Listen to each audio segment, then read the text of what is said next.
एक ब्राह्मण थे तो तीर्थ यात्रा करना चाहते थे।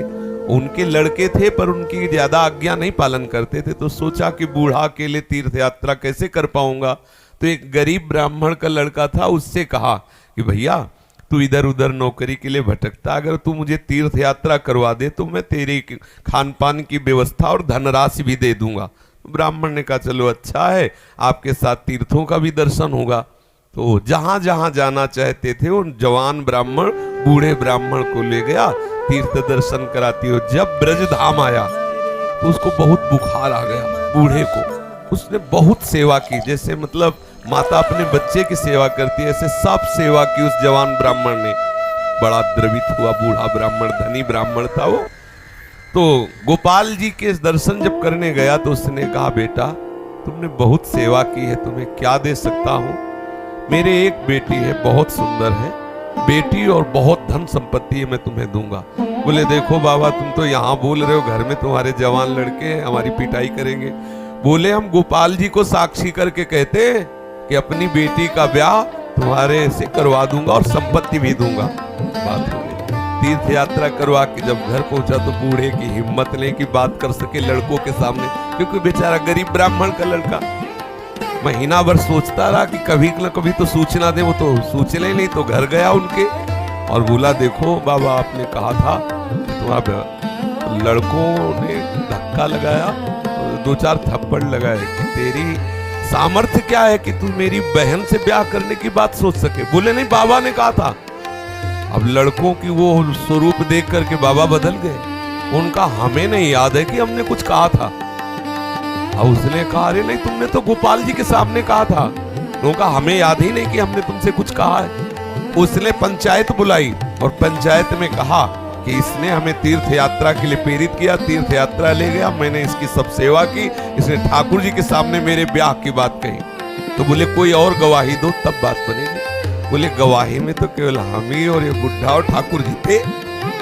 तो बोले अब भाई गवाही तो दो में क्या, तुम जो कह रहे हो कि इन्होंने कहा वो कह रहे नहीं कहा, तो तीसरा चाहिए। तो तीसरे में तो ठाकुर जी थे। तो बोले अगर गवाही दे दे तो ब्याह हम जबरदस्ती करवा देंगे। तो कहा तो बुढ़ा राजी हो गया, क्योंकि उसे पता था गोपाल जी थोड़ी आएंगे। उसने कहा अगर गोपाल जी कह दे पंचों के बीच में आके कि हाँ हमारे सामने ब्याह की बात हुई थी, तो अब किसी की बात नहीं मानेंगे, हम ब्याह कर देंगे। आया वृंदावन, अब दरवाजा बंद थे, खटखटाया और कहा सुनो गोपाल जी हम तुमसे ये पूछने आए कि वो जो वृद्ध ब्राह्मण था उसने कहा था कि नहीं तुम्हारे सामने ब्याह की बात। दो चार बार आवाज लगाई तो वहां से तो कोई उत्तर नहीं आया।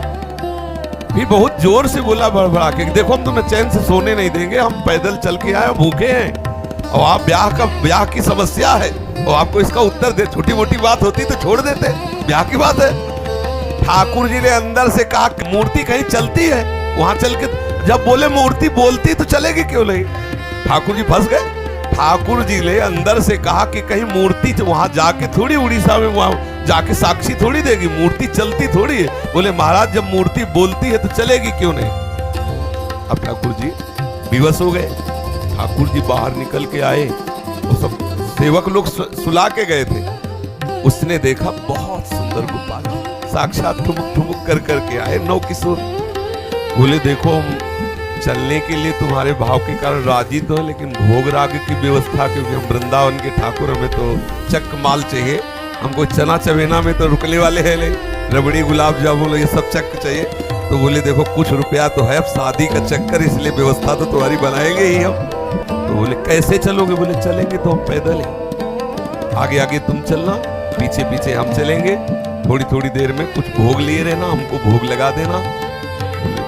अब हम चले और तुम आ रहे हो कि नहीं आ रहे हो ये मुझे कैसे पता चलेगा।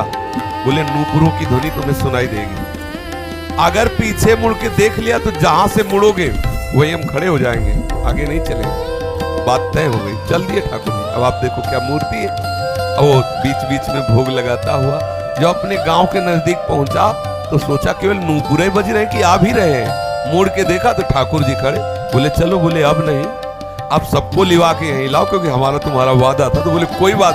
गांव में दौड़ता हुआ गया, सबसे हल्ला मचा, वृंदावन के ठाकुर पधारे साक्षी देने के लिए। अब तो भीड़ इकट्ठा, साक्षात ठाकुर। अब सब पंच आ गए तो अब पंचों के सामने बुढ़े को कुछ बोलने की हिम्मत नहीं रही। ठाकुर जी ने सबके सामने उस भक्त की वचन रक्षा के लिए बोले और कहा हमारे सामने का ब्याह हुआ। और जो छवि हम देख रहे हैं, राधा बाबा के पास भी ऐसी छवि थी। तो राधा बाबा से ठाकुर जी बात करते थे, ठाकुर जी मुस्कुराते थे, और हमारे सामने छवि, क्योंकि हम उन्हें फोटो मानते हैं। कभी फोटो और ये बात न माने कि मूर्ति वो साक्षात है, ऐसी भावना करे तो अनुभव में आने लगेगा।